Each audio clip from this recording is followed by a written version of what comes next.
नमस्कार. रेड्डी व्हॉइस स्टोरीमध्ये आपलं स्वागत आहे. क्षितिज, ब्रँडेड सुख. मी 12वी नंतर शहरात शिकायला जाईन असं रोजचं गाणं माझं असेल.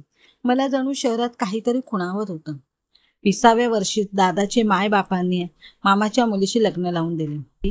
निवृत्तीलाही डी.एड मुलगी मिळाली. पण त्याने गावाकडचे संबंध कधी कमी केले नाही. सुट्टीच्या दिवशी तो गावी यायचा. त्याला गोठ्यातील गाय अजूनही खुणावत होती. 12वी नंतर हट्टानुसार मला पुण्याला शिकायला टाकायचे ठरले. शेंडेफळ म्हणून जास्त लाडकामी.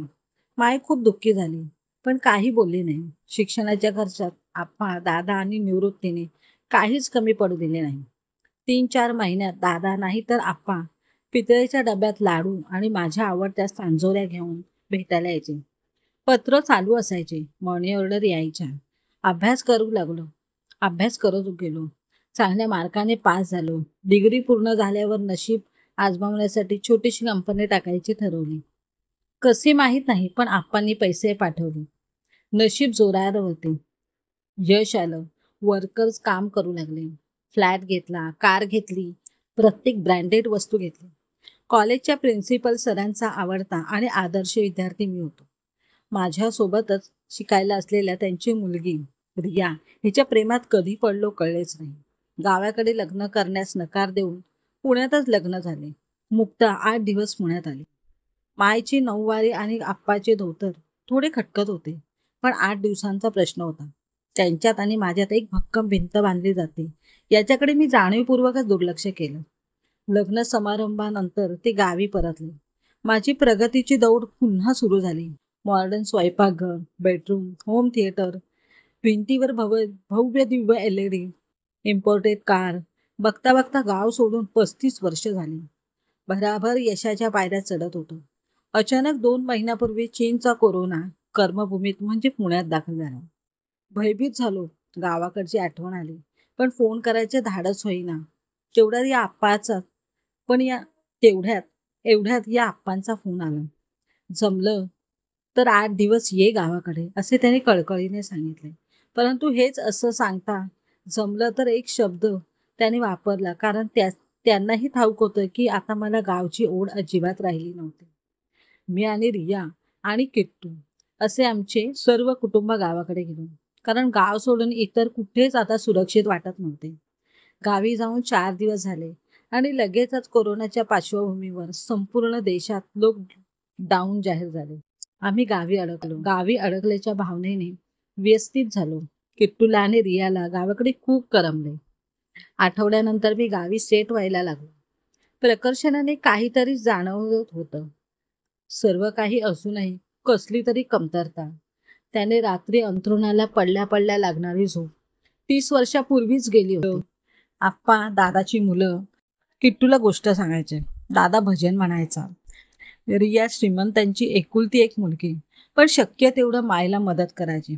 मायला जरा अवघडल्यासारखे वाटे, तिने तर चक्क जीन्स ऐवजी साडी वापरणे सुरू केलं. You are very lucky dear. इतके चांगले आई वडील, भाऊ तुला मिळाले. And yes, I also. पण तू मला, किट्टूला आणि स्वतःलाही इतकी वर्ष या सुखापासून वंचित ठेवलेस. सुस्कारा सोडला. तिच्या बोलण्यात आणि वागण्यात माईचं लुगडं किंवा आप्पाचे धोतर याचं अवघडले पण दिसत नव्हतं. जिम, व्यायाम करणारी रिया दादाचे अभंग आदराने ऐकत होती. मला रिया आणि माझ्यातला फरक समजला आणि पडल्या झोप न येण्याचं 30 वर्षापूर्वीचं कारणही. 35 वर्षापासून सोडलेल्या गावचीच काय, पण तिच्या डोईवरच्या पदरावर पाय ठेवून चाललो. तिच्या पदराची कधीच आठवण काढली नाही. आप्पांनी, दादांनी शिक्षण, कंपनीसाठी पुरवलेले पैसे म्हणजे त्यांच्या घामाचे पैसे होते असा विचार सुद्धा केला नाही. एकुलती एक बहीण मुक्ता कधी रक्षाबंधनला बोलवले नाही किंवा भाऊबीजेला तिच्याकडे गेलो नाही. शिक्षक झालेल्या निवृत्ती दादाचे सुरुवातीच्या काळातले पत्र त्यांना नियमितपणे उत्तर सुद्धा दिले नाही. अलीकडे कधी व्हिडिओ कॉल करून त्याची चौकशी केली नाही.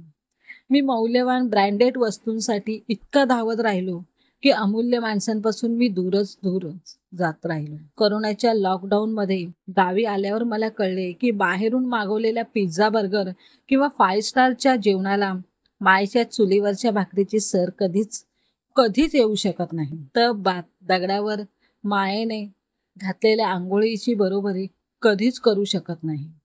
दादाने स्वतः गायलेले अभंग किंवा संपूर्ण कुटुंबात तोडकी मोडकी खेळलेली अंताक्षरी हे कुठल्याही होम थिएटरपेक्षा निश्चितच आनंदमयी आदरणीय आहे.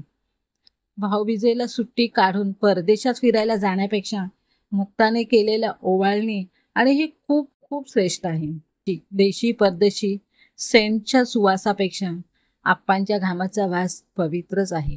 हाताने फोडलेल्या कांद्याबरोबर खाल्लेला भत्ता हा कोणत्याही महागड्या खाऊपेक्षा महाग आहे.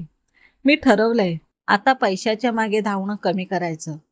किट्टूला सुट्ट्या लागल्यावर महिनाभर गावी यायचं आणि नकली सुखामागे न पळता शाश्वत मार्मिक समाधान देणं. अंथरुणात पडताच झोप लागणारं सुख लुटायचं. कारण मनुष्याची तहान ही मातीच्या माठातल्या थंडगार पाण्यानेच भागते. ते डांबरी रस्त्यावरच्या मृगजळाने नाही, कधीच नाही. ब्रँडेड सुखापोटी माणूस झाला आज बाधित आहे. ब्रँडेड सुखापेक्षा माणूस झाला आज बाधित आहे. सैरवैर होऊन विसरला कस्तुरी तर नाभीतच आहे. मातीच्या माठातच घरी थंडगार बघ जळ आहे. मातीच्या माठातच घरी थंडगार बघ जळ आहे. धावत आहे ज्याच्या मागे माणसा तो तर फसवे मृगजळ आहे. तो तर फसवे मृगजळ आहे. समाप्त.